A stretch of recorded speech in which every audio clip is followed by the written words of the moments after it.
Здравейте! Ако си спомняте, пък и да не си спомняте, аз съм Жоро Крумов и ви каня, даже ви предизвиквам на едно пътешествие, вълнуващо и голямо, че понякога е опасно, в високите технологии и наречено мрежата. Защото ако си спомняте, пък дори и да не си спомняте, мрежата канала си мени, но нрава никога.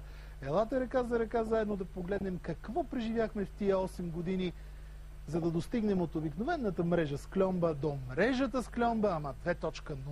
В днешното издание на мрежата 2.0 ще видите как започна всичко, кой е основателят на емотиконите, какво е имейл и има ли той почва у нас, опасен ли е безжичният интернет за вашето здраве и къде може да се ползва, що е то истинска 3D поцалка и има ли опасност за вашите родители, какво е зона за геймери или Game Zone и за капак ще видите какво сме ви приготвили за напред. Защото това е мрежата 2.0, вашият виртуален свят. Тези от вас, които ни познават добре, знаят, че съвсем наскоро мрежата навърши 8 години. Вече не ни липсват първите 7 години. И не само те даже. Не сме празнували в верига за бързо хранене с известна марка и с детско меню, но за сметка на това си подарихме нов канал. Та-да-да-да! Радостни сме, но и не забравяме откъде започна всичко. Здраво опънатата мрежа е била някога крехко новородено предаване. Това се случи през ноември 1999 или, както се казва, в миналия век. Първото предаване беше направено с немалко доза ентусиазъм, както си личи от първия вглъбен анонс на Георги Крумов. Ето как започна всичко. Здравейте, така ви поздравявам в първото издание на нощното пътешествие в интернет, наречено мрежата. Мрежата.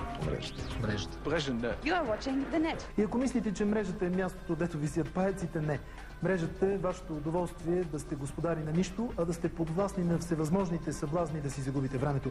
За да ви потопим повече във времето, нека ви напомним с какви джаджи бяхме заобиколени тогава. Паметта на компютрите беше около 10 пъти по-малко от сегашната. Следователно, за една година съществуване на мрежата паметта се удвоява. И ако това не е мерна единица, скоростта на процесорите ни още беше под половин гигахерц, но си беше наш. Флаш анимациите, които тормозят най-много машините при браузване, бяха още рядкост. Не можехме и да ги видим добре, защото ползвахме 14 до 15 инчови обли монитори. То и дисковото пространство от 8 гигабайта не беше кой знае какво. И то е към 10 пъти по-малко от съвременното. За достъп до интернет още ползвахме кошмарната телефонна връзка с модем. Мрежите, които са опасали в момента града, тогава бяха само налудничава идея в съзнанието на група студенти. Те направиха прототипа на градската мрежа в прототипа на град. Студентски град. Както винаги, историческите постижения се правят на базата на безкрайния младежки ентусиазъм. Едва ли щяхме да сме окабелени на топло вкъщи сега, ако не бяха те. При нас положението е такова. Всеки си купува жичката и си опъва до съответния хъб. Тоест ти дори да не искаш, ще разбереш как да си пуснеш мрежата, как да си опънеш кабела, как да си го свържиш. Никой няма който го направи. Първи за това не дава мисля, ако никой не го прави, ще го правим сами. Сега не знам наистина коя е първата мрежа, дали това или някоя от другите, но като цяло това е най-голямата. Някъде между 160-180 компютъра са, като не всички постоянно са включени. Аудио възможностите на компютрите ни също бяха доста по-различни и изостанали. Имахме нискокачествени двуканални звукови карти и затова ни беше по-забавно да слушаме Жоро да пее. Блаженни години, рок-н-рола беше млад. Със сигурност малко от вас знаят, че ако не беше мрежата, нямаше в този миг да се любоват на прекрасните и весели емотиконки, които ни гледат от скайпа и от ICQ-то. И си мислите, че това не е така. Това е абсолютната истина. Мрежата е виновна за тия емотикони. Даже знам кой точно е виновен, господин Милко Георгиев, по-настоящем менеджер в известна технологична компания. Извинявай, Милко, но хората трябва да знаят кой е бащата на емотиконките. Аз знам дори коя е майката, но за сега ще си мълча. Да, ето го и материалът, който доказва как почти станахме за смях, докато се опитвахме да анализираме новите изразни средства в глобалната мрежа. Тогава рубриката «Жаргон» ни изглеждаше като добра идея, а сега си остава сред класиките. Погледнете, може би, единственият случай, когато емоционалните интернет знаци са били буквално сливани с реалността. Направили сме малката усмивка с 2 точки и скоба. Увеличили сме смеха с добавяне на още скоби. Това е направо неудържим смях. Емоциите могат и да са намръщени. Дори човек понякога се ядосва. Текстово това се представя с дясна фигурна скоба, тире, лява фигурна скоба. А ако направим комбинацията от 2 точки и буквата П, тогава нашият герой е в състояние на безгрижен и сплезен идиот. Да, точно тези думи използва мрежата, когато просвещаваше народа. Ако някой от вас не знае какво е имейл и електронна поща, просто много бърка. Сбърка страшно това, който не знае. Ама сбърка епохата. Това държавата сбърка. Това планетата и континента сбърка, че даже сигурно и галактиката. Преди години, ви казвам, електронната поща беше всичко. Макар че сега да не е нещо, кой знае какво при наличието на тия комуникационни програми, ама едно време беше всичко. Заради електронната поща има интернет, се създаде, проима интернет и заради електронната поща интернета най-вече работи. Ники, извинявай, ама си страшно консервативен потребител. Това е най-смисленото приложение, другите все още си търсят пътя, къде точно, как точно да са в полза на хората, но електронната поща просто е безспорният фаворит. Няма потребител, който да не ползва електронната поща. Да, не ти е неудобно в момента. Колко от вас, уважаеми потребители и зрители, носят в джоба си телефон, с който могат да браузват в интернет? Айде да не ви показвам моя, че да не ви затапвам. Ще кажа на тестерите след някои предавания тук да ви го покажат, ама така, да ви покажа по-добре сега с какво ви затапвахме едно време и с какво ви скривахме топката в старата мрежа. Ето, примерно, мога да ви демонстрирам как това нещо става. Значи всичко, което се изисква, компютъра сте го включили, отваряте си инфрачервения порт на компютъра, правите същото нещо и с телефона и поставяме телефона пред инфрачервения порт. Той прави своята връзка, така че в този момент тези два устройства вече са свързани. От настройките за съответната мрежа трябва само да се промени модема, който се използва и всичко, което остава е да изберете връзката. Той избира, като на телефона в същото това време показва, че имаме повикване за данни. Както виждате, в случая нито ни трябват кабели, за да свържем едното с другото, нито някаква специална обстановка, т.е. сядаме на това кафе, правиме тази връзка, проверяваме си почта, докато си пиеме кафето. Също такъв рискован експеримент беше, когато излъчихме първото радиопредаване в мрежата. И това радиопредаване се казваше колко оригинално мрежата. Не беше лесно, както си пролича от спирането и забавянето. Но опитът успя и накрая накарахме няколко медии да заработят заедно. И то докато сме съвсем мобилни. Някои хора обаче под мобилност разбират автомобил.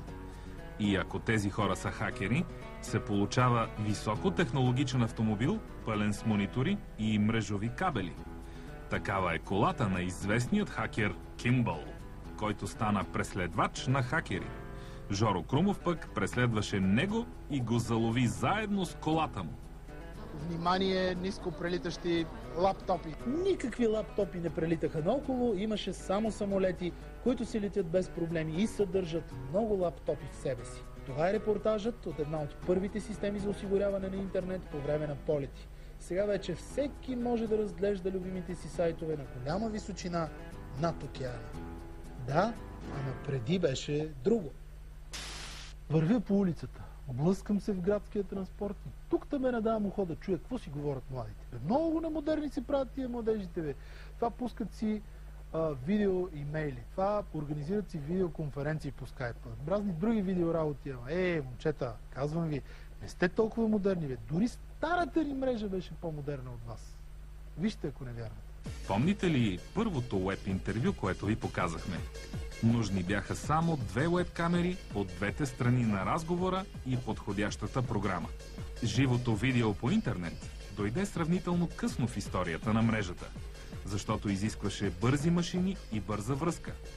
Преди то да стане обикновена реалност, ви показахме и първите флаш анимации и плеерите за тях. И начинът, по който водещият ги обяви, беше шокиращ. Шок машин!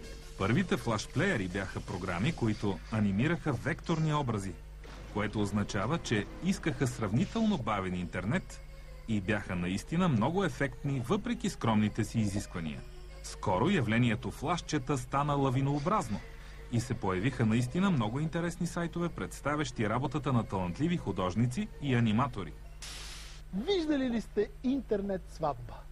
Ама, може да не е сватба в интернет, ама на хора запознали се в интернет. И то толкова отдавна беше това, толкова отдавна, че просто, да, преди 5-6 години беше някъде. Ма то си отдавна. Тогава устоите на обществото бяха други, женеха се само мъж за жена. А сега вече сигурно може да видите някъде интернет сватба и да се женят колегата Азиз, да се жени за колегата китаец. Ама тогава беше така. Женеха се мъж за жена. В момента наблюдавате репортажа на мрежата от първата българска интернет сватба. Младоженецът е студент, а младоженката е адвокат. Но явно различията в образованието им са били изгладени от мрежата. Между тях застанала една програма, наречена ICQ. И ето го резултата.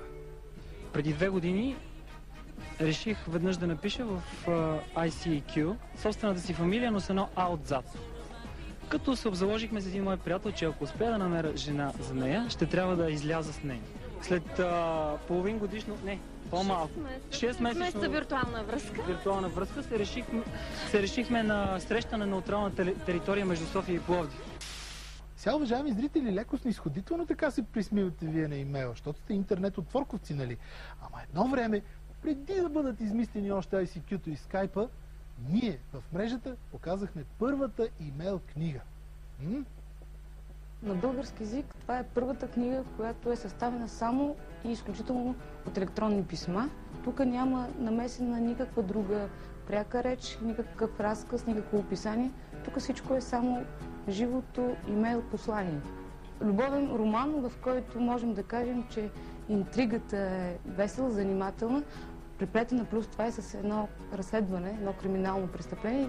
Но важното в нея, разбира се, факта, че вече има такава книга на пазара, т.е. новите опасни връзки на 21 век вече са факт. Няма нужда да се безпокоим много, че интернет общуването ще измести човешкото общуване.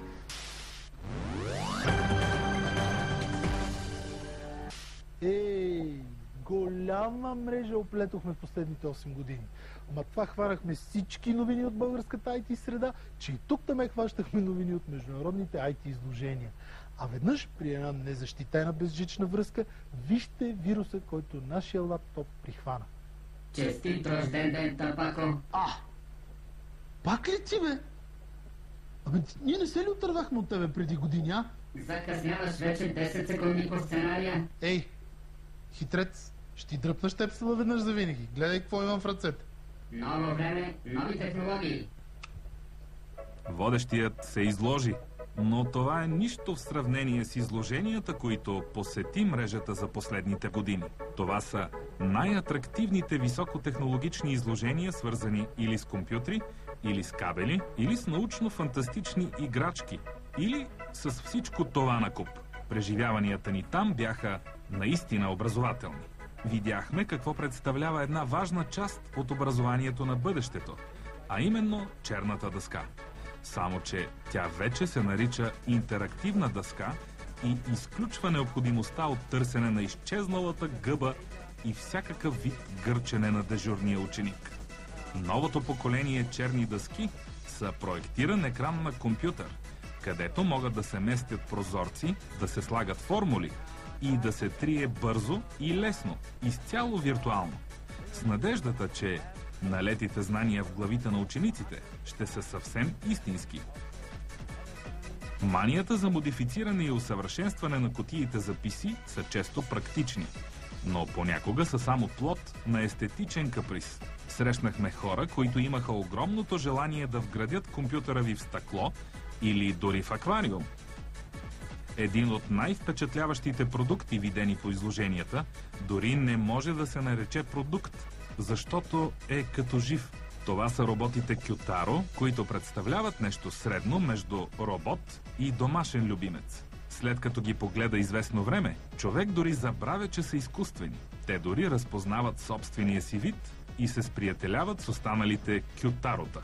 Виждали сме и компютърен шлем, който ни прилича повече на уред за трениране на вратните мускули, но тъй като не можахме да разберем на кого са му нужни яки вратни мускули, трябваше да повярваме на обясненията на създателите му. Алтернативната каска има камера, дисплей и респектиращото тегло от близо 2 кг. Внимание, деца, не пробвайте това вкъщи. Други добри хора ни убеждаваха, че проблемът с енергията е едва ли не решен, благодарение на соларни батерии, с които мобилният ви телефон се зарежда докато вървите. Разбира се, за да постигнете добри резултати, е добре да вървите из пустинята, но лично ние предпочетохме плажа. Технологичното яке, което видяхме, не само свири техномузика, ами прави всички други чудеса, присъщи на съвременната компютърна техника. Гаранция за оригиналност е когато в хастара ви има окабеляване, а в ръкава – дисплей. Дори Джеймс Бонд беше дошъл на това изложение да го види. Но какъвто е потаен, не успяхме да го интервюираме. От Близкия изток се появи друго фантастично произведение, наречено виртуална клавиатура. След като се убедихме, че не сме в Стар Трек, дори я пробвахме и тя наистина действа като реална, само че е изцяло нематериална. Запознайте се с въздушната клавиатура. Със сигурност е по-лека от всички останали. Казват, че хората произлезли от водата, а сега компютрите навлизат във водата, защото там било по-хладно, а студените алкохолни коктейли изобщо не ги привличат. Не, компютрите само вдигат температура и трябва да се грижиш за тях като за малко дете. Или да им дадеш водно охлаждане. И край на цялата история. Въпреки че родителите обикновено се обявяват против насилието в компютърните игри, със сигурност няма да откажете една безопасна, реална престрелка. Всичките тия 8 години са известни и с това, че мрежата организира не един и два пейнтбол турнира за купата на мрежата. Очаквайте го и тази година този турнир, който ще бъде за купата на мрежата 2.0. А до тогава вижте за какво става дума в тези турнири и знаете, че никога не сме очаквали родителите на участниците да кажат нещо против турнира, само и само да не бъдат обстреляни с боя. В играта са замесени няколко отбора от водещи фирми от бранша на информационните технологии. Всеки отбор си има укрепление, а между тях стои знамето, което е цел на играта. Отборът, който успее да вземе знамето и да го занесе до базата си, печели. Само че не е толкова лесно, колкото звучи, защото противникът стреля много настървено. Всеки улучен от боята на противника играч излиза от състезанието. Накрая, най-добрите стрелци печелят завидна слава. Остава още да видите какво е зона за геймъри или Game Zone. И за капак ще видите какво сме ви приготвили за напред. Защото това е мрежата 2.0, вашият виртуален свят.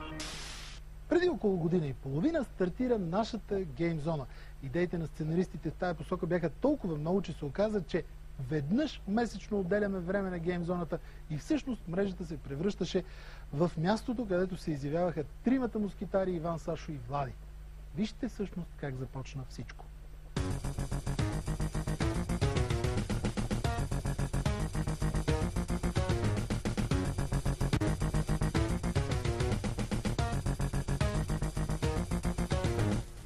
Game Zone. Тук мрежата бе окупирана от мечове, снайпери, знайни и незнайни герои, мутанти, зерги, орки, квейкъри, хвърчащи глави, ракети и тъй нататък. Въпреки че изобилства с всякаква терминология от сферата на дълбокия гейминг, никога не сме имали за цел да превръщаме Game Zone в поредното детско предаване за игри. Дори напротив, положихме сериозни усилия да популяризираме едно доста обширно, но и доста непознато за обикновения български зрител явление, така наречения електронен спорт. Стараехме се във всяко издание да присъства този елемент. Разказахме ви за най-различни про-гейм събития, турнири и играчи от световна класа. Пътувахме из България с камери и микрофони, за да ви покажем отблизо какво се случва по родните състезания. Показахме ви и записи от срещи, като се стараехме да не акцентираме само върху най-вманиачените геймери. Разбира се, не подминахме и най-новите заглавия, появили се на пазара. С оглед на краткото време, с което разполагахме, се постарахме да ви представяме само най-хитовите игри, изпъкващи сред останали. Не пропуснахме да погледнем и назад към славното минало. В ефира на мрежата накарахме някои хора да се върнат с умиление към младежките си години. Някои от представените тук игри бяха на повече от 20 години. След една година Game Zone установихме, че камерата не яде хора и благодарение на този факт оцеляхме. И занапред ще продължим със същия ентусиазъм, който бе движещия фактор до момента. Интернет, компютри и високи технологии – все неща от изключително лекота за сътрудниците и редакторите на нашето предаване. Има обаче хора, на които им се изправя косата само като се доближат до компютър. Не крия, че и на мен ми се е случвало точно същото, особено ако книжката с опътването ми е на китайски. Искам да ви кажа, че само от нас зависи дали компютрите ще помагат на нашето ежедневие да става по-добро или ще ни докарват до полудяване. Тъкмо за това ние в мрежата 2.0 искаме да ви помогнем да се чувствате по-добре в високите технологии и в работата с компютри.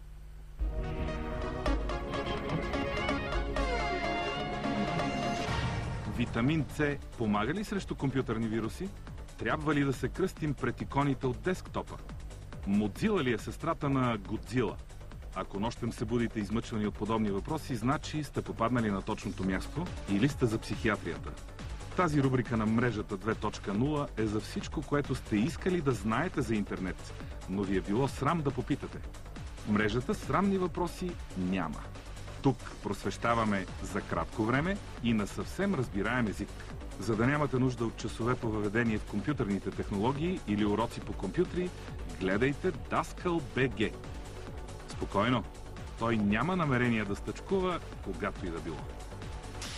Както във всичко останало, така и във високите технологии нещата се делят на качествени и некачествени, хубави и лоши, евтини и скъпи. Особено когато става дума за хардуер и софтуер, нещата трябва да бъдат тествани. Защото лично на мене ми омръзна да се ядосвам, защото не съм избрал правилния препарат против котлен камък. Или приятели да ме убеждават колко бил предимствен един продукт, а дори не са ползвали останали продукти.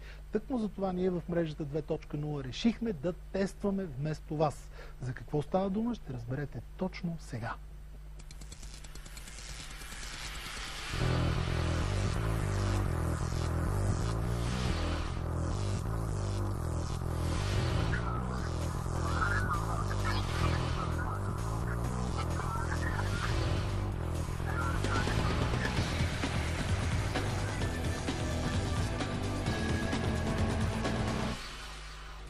Светът на компютрите е пълен с понятия, които или трудно дешифрираме, или въобще не познаваме.